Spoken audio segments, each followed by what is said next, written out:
What is your opinion? Why are so many people chronically ill these days?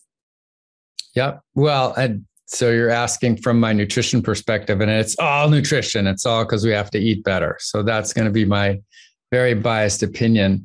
We do have some great data to suggest that dietary shifts over the last 50 or 100 years have, at least in the US, but largely in other places of the globe too, have moved more towards low cost, convenience foods.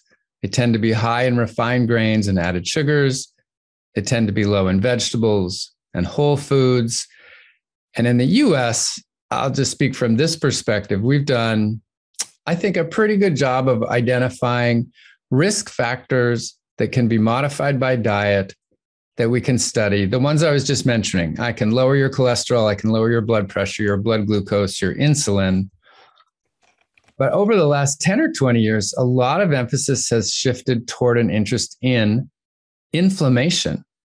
So as much as we know somebody's cholesterol, blood pressure, blood glucose, things like that, and we're trying to address it, we're not resolving a lot of these chronic diseases. They're still problematic.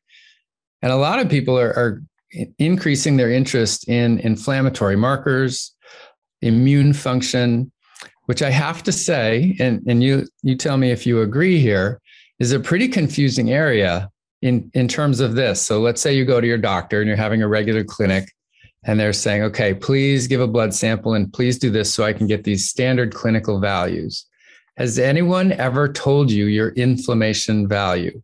Has anybody ever told you your immune function value? So you don't get to say, Clara, you're a 20 today. I really want you to get to a 15, or maybe it needs to be higher. I really need to be a 45. We don't have any cut points like that. We don't even know what to measure. There's actually hundreds of inflammatory markers. And then if we think the microbiome is responsible for manipulating some of this, there are hundreds of species of bacteria in our gut. So as this field sort of explodes in interest and we do more and more studies, we have our work cut out for us because it's such a complex system.